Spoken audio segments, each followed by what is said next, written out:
Cet auteur du XVIe siècle a prédit l'élection de Donald Trump et aussi l'ascension de Napoléon. Sans oublier Hitler, les tours jumelles, les bombardements d'Hiroshima et Nagasaki, l'astrologue Nostradamus a écrit ses prédictions dans un livre, la plus célèbre, La mort du roi Henri II. Le roi est en effet mort suite à un duel pendant un tournoi. La lance de son adversaire lui a transpercé l'œil, il est décédé 10 jours plus tard. Ces précisions-là, c'est surtout des énigmes vagues, ouvertes à l'interprétation. Si tu cherches à y voir l'avenir, bien sûr que tu vas y trouver des échos à des événements. Ça s'appelle un biais de confirmation. Mais on n'a jamais rien prédit grâce aux écrits de Nostradamus avant que ces événements n'arrivent. Certains historiens disent même qu'ils ne voyaient pas l'avenir, mais qu'ils s'inspiraient de choses du passé. Mais il y a des œuvres qui ont réussi à prédire le futur, surtout en science-fiction. Les appels Skype dans 2001, les sociétés hyper-connectées virtuelles dans le Neuromancien, et c'est sans citer les théories autour des Simpsons ou les épisodes de Black Mirror dont on a déjà parlé sur d'autres chaînes. Certaines ont même inspiré de vraies inventions, comme le hoverboard de Retour vers le futur 2. Drôle d'ailleurs parce qu'à l'époque de la sortie du film, il y avait déjà des rumeurs comme quoi il existait. Mais en fait, c'est presque de l'auto-réalisation. T'as vu le film petit, ça t'a vendu du rêve, tu deviens un bon ingénieur, paf, tu décides d'inventer l'hoverboard, donc l'hoverboard existe. Et c'est juste une planche de skate. Mais est-ce qu'il y a de vrais événements que la fiction a vus avant qu'ils n'arrivent et est-ce qu'elle l'a aidé à mieux les anticiper? Aujourd'hui, on te parle de 5 fictions qui ont prédit le futur. Bien que peu probable, la crainte d'un nouvel ère glaciaire est au cœur de nombreux films, mais aussi jeux vidéo, dont Etheria Restart. Décimée par le froid en 2133, l'humanité s'est réfugiée dans une réalité virtuelle. Certains s'y refusent, et les plus extrêmes relâchent un virus corrompant êtres vivants comme IA. Seul espoir, vous, les hyperlinkers. Stratège d'élite, invoquant de puissants animus, des dizaines d'options s'offrent à vous pour constituer votre team de 5 héros multi-attributs, les améliorer avec des modules personnalisables et maîtriser le combat dynamique au tour par tour. Parmi les plus populaires, il y a Lily, support de l'élément désordre, indispensable pour briller dans la compétition contre les autres joueurs et facile à obtenir, il suffit de vous connecter dès maintenant à Etheria Restart pour bénéficier des récompenses quotidiennes. Et si vous voulez encore plus de bonus, vous pouvez utiliser notre code Etheria0925 afin d'obtenir 10 invocations gratuites. Pour les anciens joueurs de retour, encore plus de récompenses vous attendent, dont Perfect Lactis, 60 invocations, un Animus SSR et une bannière spéciale. Surtout, Etheria Restart vous invite au Global Fest pour célébrer la sortie du jeu en Asie de l'Est. Event et cadeaux,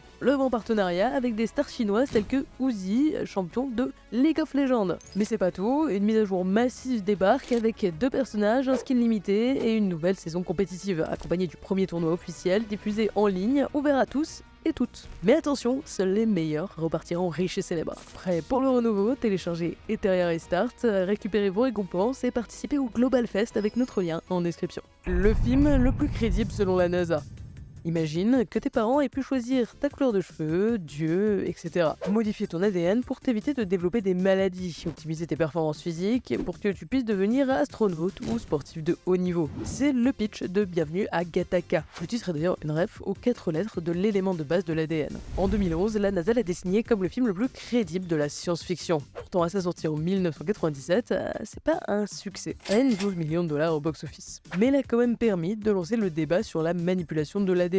Un an avant sa sortie, les chercheurs ont réussi à cloner le premier mammifère, la brebis Dolly. Et depuis, la science a évolué. Des technologies qui permettent de modifier précisément l'ADN humain ont été utilisées pour traiter des maladies comme des leucémies sur des adolescents. En 2018, Victoria Gray, femme de 37 ans atteinte d'une maladie du sang, est devenue la première patiente à être traitée avec l'outil d'édition génétique CRISPR. Les recherches scientifiques s'intéressent aussi à des traitements contre le cancer, le sida, par la manipulation génétique.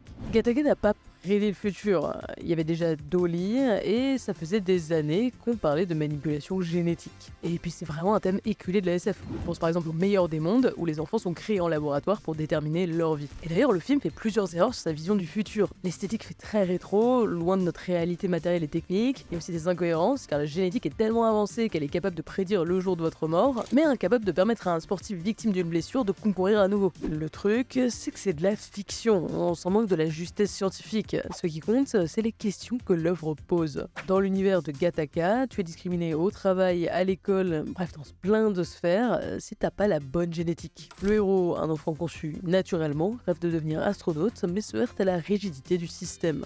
Nous, on ne fait pas encore ça sur les humains, mais on le fait sur des animaux. On peut déjà cloner des chiens pour reproduire leur capacité physique. On en avait déjà parlé dans cette vidéo sur les animaux les plus chers. Pour la communauté scientifique, autant traiter des maladies sur des personnes en vie, c'est ok, autant modifier des bébés à naître, ça c'est plus compliqué comme question. En 2019, un chercheur chinois qui aurait modifié 2 embryons pour limiter leur risque de développer le sida a été arrêté et mis en prison. Les enfants ont vu le jour, leur père était séropositif. Aujourd'hui, sorti de prison, le chercheur affirme vouloir poursuivre ses travaux. En 2015, des chercheurs américains avaient édité le génome du tissu des ovaires de façon à réduire les prédispositions du cancer du sein, et ils avaient refusé de publier leur étude. Mais pourquoi réduire le risque de développer des maladies graves, ça sauverait tellement de gens.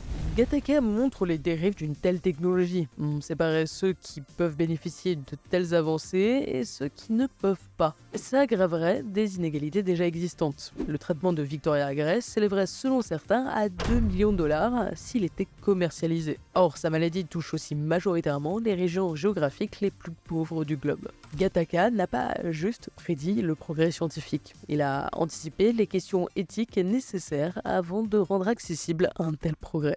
Le Covid-19.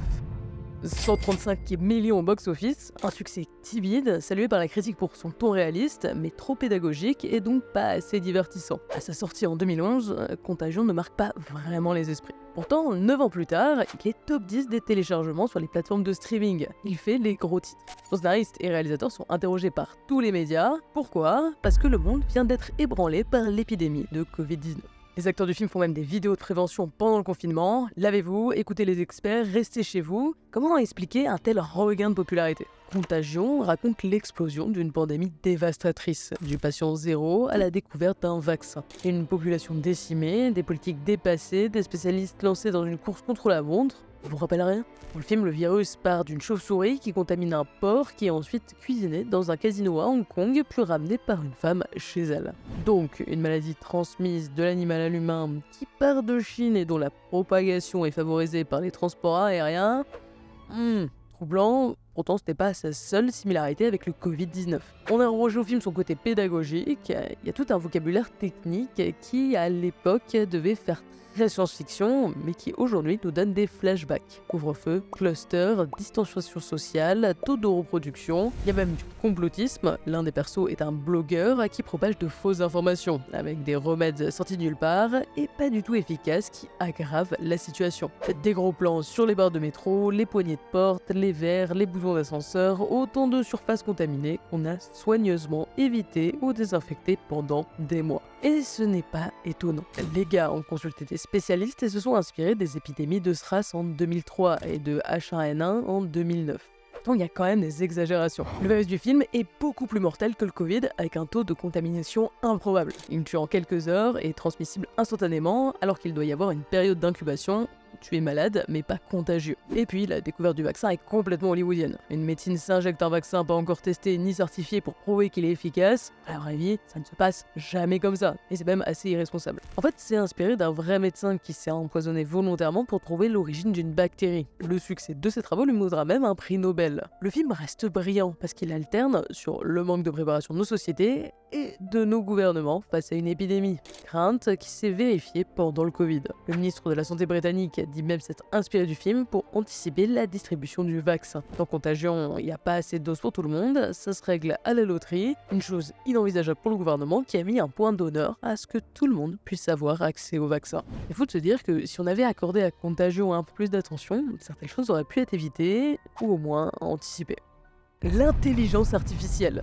L'IA au cinéma, c'est une grande histoire d'amour. Souvent dangereuse, voire militaire, comme dans Terminator ou 2001, elle peut aussi nous ressembler, comme IA de Spielberg ou Blade Runner, nous amenant à nous interroger sur notre propre humanité. Avec la dernière génération d'IA comme Midjourney ou ChatGPT, de plus en plus de films exploitent cette technologie pour leur scénario, avec The Creator ou Megan, jouant sur nos peurs et nos craintes. Mais c'est quand même très rare les fictions qui représentent notre utilisation de l'IA dans la vie de tous les jours. Par exemple, il y a bien Her, Ça raconte la relation entre un homme et son assistante virtuelle, elle l'aide à trier ses mails, gère ses rendez-vous, discute avec lui. Et c'est sorti en 2013. Siri venait à peine d'être lancée par Apple et Alexa d'Amazon ne devait débarquer que l'année d'après. Petit à petit, une romance née entre les deux personnages, et on pourrait croire que c'est le truc le plus improbable du film. Mais pas du tout. Her a connu un regain d'intérêt depuis l'explosion de ChatGPT et compagnie, assez comique quand les fan theories disent qu'il est censé se dérouler en 2025. Et il y a plusieurs choses assez justes. Les téléphones sont des petits carrés qui se replient comme les modèles Galaxy, il y a des algorithmes de personnalisation, il y a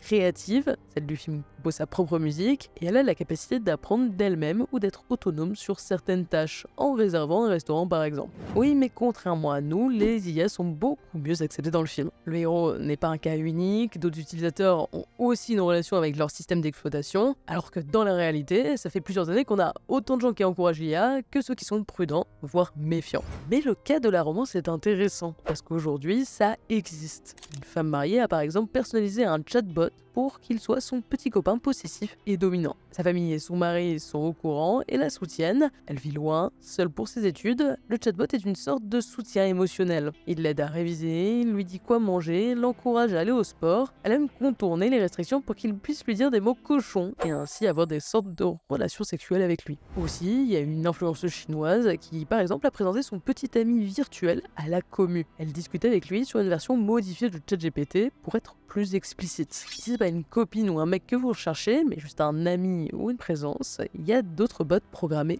exprès. Et je suis pas sûr que ce soit très sain. Dans le film, l'ex-femme du héros lui reproche de vouloir une relation, mais sans les tensions, les frictions propres à une vie de couple. Est-ce que ce qu'il a avec son IA, c'est des vrais sentiments, ou est-ce que c'est juste suite à sa programmation? Les scientifiques se sont penchés sur le sujet en mettant en alerte sur la même chose. Un bot va souvent vous donner raison, valider vos sentiments, aller dans votre sens.